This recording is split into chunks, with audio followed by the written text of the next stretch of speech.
Hello बच्चों, let's read this question. The question says select correct statement for Cr6NH3Cl3 and Cr5NH3Cl3.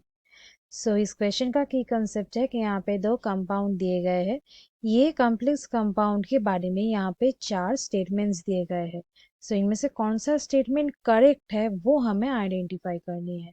So let's start the discussion. Statements के बारे में जानने से पहले यहाँ पे दो टर्म है, पहले वो जानना पड़ेगा। एक यहाँ पे है प्राइमरी वैलेंसी और एक है सेकेंडरी वैलेंसी। सो ये दो टर्म का मीनिंग क्या होता है पहले जानते हैं। पहले आते हैं प्राइमरी वैलेंसी। प्राइमरी वैलेंसी ये बेसिकली क्या होता है कि जनरली ये सेटिस्फाइड होता है नेगेटिव आयन से। जो नेगेटिव आयंस होते हैं वो नेगेटिव आयन से ये सेटिस्फाइड होता है। बट ये जो प्राइमरी वैलेंसी है ये ऑलवेज आयनाइजेबल नहीं है। सो बेटर हम लोग बोल सकते हैं कि primary valency refers to the oxidation number. मतलब जो सेंट्रल मेटल आयन है, जो सेंट्रल मेटल आयन है, ये सेंट्रल मेटल आयन का जो ऑक्सीडेशन नंबर है और ऑक्सीडेशन स्टेट बोल सकते हैं, वो ही होता है प्राइमरी वैलेंसी। अब आते हैं secondary valency. Secondary valency secondary valency means जो मेटल आयन है उसके साथ जितना लाइगेंड्स अटैच्ड होते हैं, इसका मतलब नंबर ऑफ लाइगेंड्स जो मेटल के साथ अटैच्ड है, इसका मतलब ये कोऑर्डिनेशन नंबर होता है। Coordination number. सो अब आते हैं ये दो कॉम्प्लेक्स कंपाउंड में। ये दो कॉम्प्लेक्स कंपाउंड का जो फॉर्मूला होगा पहले वो जो स्ट्रक्चर होगा वो देख लेते हैं। यहाँ पे पहला जो कॉम्प्लेक्स कंपाउंड दिया गया है, यहाँ पे क्रोमियम है सेंट्रल आयन। सो यहाँ पे आया क्रोमियम और यहाँ पे 6NH3 है। सो 6 प्लेसेस में इसको पहले पुट कर देते हैं।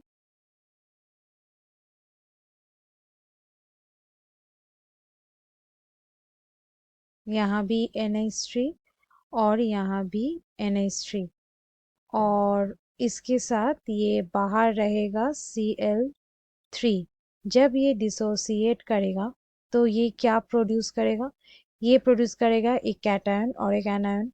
कैटायन क्या होगा यहाँ पे देख लेते हैं। ये क्रोमियम है, यहाँ पे NH3, ये यहाँ पे NH3। 6 प्लेसेस में जैसे NH3 था वैसा ही है। ये NH3 यहाँ पे प्रोड्यूस हुआ, उसके साथ साथ ये क्लोराइड आयन फॉर्म करेगा। Cl3 है मतलब ये 3 क्लोराइड आयन प्रोड्यूस करेगा और इसलिए ये हो जाएगा +3, ये फॉर्म में रहेगा। और नेक्स्ट में आते हैं, यहाँ पे क्रोमियम बीच में रहेगा, 5 NH3 है। सो 5 NH3 ये रहा 1 2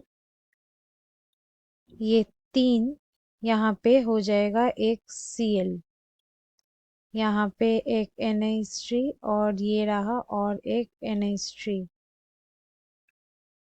बाहर यहाँ पे रहेगा Cl2। टोटल 3 क्लोरीन हो गया। अब ये डिसोसिएट करेगा। ये कैसे डिसोसिएट कर रहा है, क्रोमियम है यहाँ पे, सेम थिंग जहाँ पे NH3 था वही है। यहाँ पे क्लोराइड आयन, ये NH3, ये NH3, इसके साथ 2 क्लोराइड आयन प्रोड्यूस होगा, इसका मतलब ये +2 फॉर्म में है। सो यहाँ पे ये हो गया डिसोसिएशन। अब आते हैं ये स्टेटमेंट्स में। इन both complex compound secondary valency is satisfied by NH3 only. यहाँ पे सिर्फ NH3 नहीं, यहाँ पे एक Cl लाइगैंड भी है। यहाँ पे जो Cl है ये लाइगैंड की तरह काम कर रहा है। सो यहाँ पे ये हो गया गलत। Next, in both complex compound Cl minus are satisfying by primary valency. So यहाँ पे ये जो Cl माइनस है ये सिर्फ प्राइमरी वैलेंसी को ही, मतलब ये सिर्फ नेगेटिव आयंस को ही सेटिस्फाई नहीं कर रहा है, ये उसके साथ साथ सेकेंडरी वैलेंसी मतलब जो जो कोऑर्डिनेशन नंबर मतलब जो नंबर ऑफ लाइगेंड्स है उसको भी सेटिस्फाई कर रहा है, इसलिए यहाँ पे ये भी हो गया गलत। Next, in both complex compounds, primary valency is satisfied by Cl minus only. यहाँ पे सिर्फ ये Cl माइनस मतलब ये क्लोराइड आयन ही दोनों में प्रोड्यूस्ड हो रहा है और कोई आयन नहीं है, इसलिए ये हो जाएगा यहाँ पे सही। और in both complex compounds all Cl minus are ionizable। यहाँ पे ये जो